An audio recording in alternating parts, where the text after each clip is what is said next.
Hi guys, how are you? నేను ఒక కొత్త ఛానల్ స్టార్ట్ చేసినాను ఫ్రెండ్స్. ఈ ఛానల్ గురించి నేను చెప్తామని చెప్పేసి ఇందులో మీకు ఒక కంటెంట్ గురించి చెప్దామని అనుకుంటున్నా. అది కూడా బైసైకిల్స్. పిల్లలకి కానీ పెద్దవాళ్ళకి కానీ ఎట్లయినా మీరు తీసుకునే సైకిల్ ఒక బ్రాండ్ ఉండాలి. నార్మల్ సైకిల్స్ తీసుకుంటే మీరు ఇబ్బంది పడతారు అన్న ఒక కాన్సెప్ట్తో మీకు తక్కువ బడ్జెట్లో మీకు సైకిల్ అనేది ఎట్లా తీసుకోవాలి, ఎట్లా చూస్ చేసుకోవాలి సైకిల్ అని చెప్పి నేను ఒక విషయంగా మీకు చెప్పాలనుకుంటున్నాను.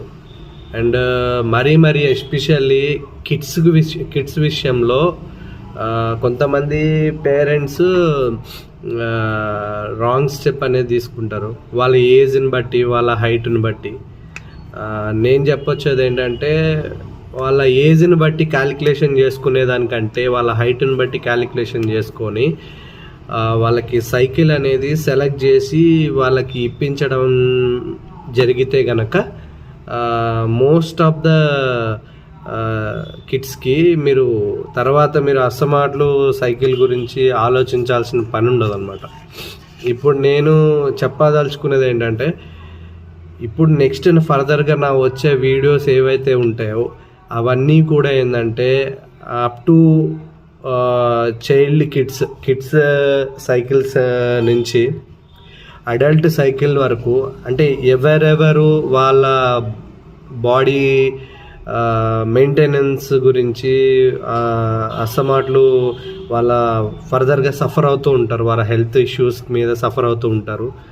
అండ్ వచ్చేసి ఈ సైక్లింగ్ అనేది మీరు చేయగలిగితే అడల్ట్ అంటే పెద్దవాళ్ళు కానీ చిన్నపిల్లలు కానీ ఏమైనా ఈ సైక్లింగ్ అని మీరు చేయగలిగితే కనుక ఫర్దర్గా హెల్త్ ఇష్యూస్ అనేవి మీకు ఏవైనా హెల్త్ ఇష్యూస్ ఏమైనా ఉంటే కూడా అవి మీకు దూరంగా ఉండడానికి ఛాన్సెస్ ఉంటాయి అన్నమాట. అండ్ వచ్చేసి ఇప్పుడు నెక్స్ట్ వీడియోలో నేను చెప్తాను 1 by 1, అంటే అప్ టు 3 years నుంచి 6 years వరకు ఎట్లాంటి సైకిల్స్ చూస్ చేసుకోవాలి, అంటే వచ్చేసి 6 years నుంచి 10 years వరకు ఎట్లాంటి సైకిల్ చూస్ చేసుకోవాలి, అండ్ 10 years నుంచి 15 years వరకు, 15 years నుంచి 20-25 అట్లా ఎవరెవరు ఏ సైకిల్స్ చూస్ చేసుకోవాలో అవన్నీ నేను నెక్స్ట్ వీడియోలో క్లియర్గా మీ అందరికీ ఎక్స్ప్లెయిన్ చేస్తాను. దయచేసి please follow me, please share and subscribe. మీ అందరికీ వెరీ థ్యాంక్ఫుల్.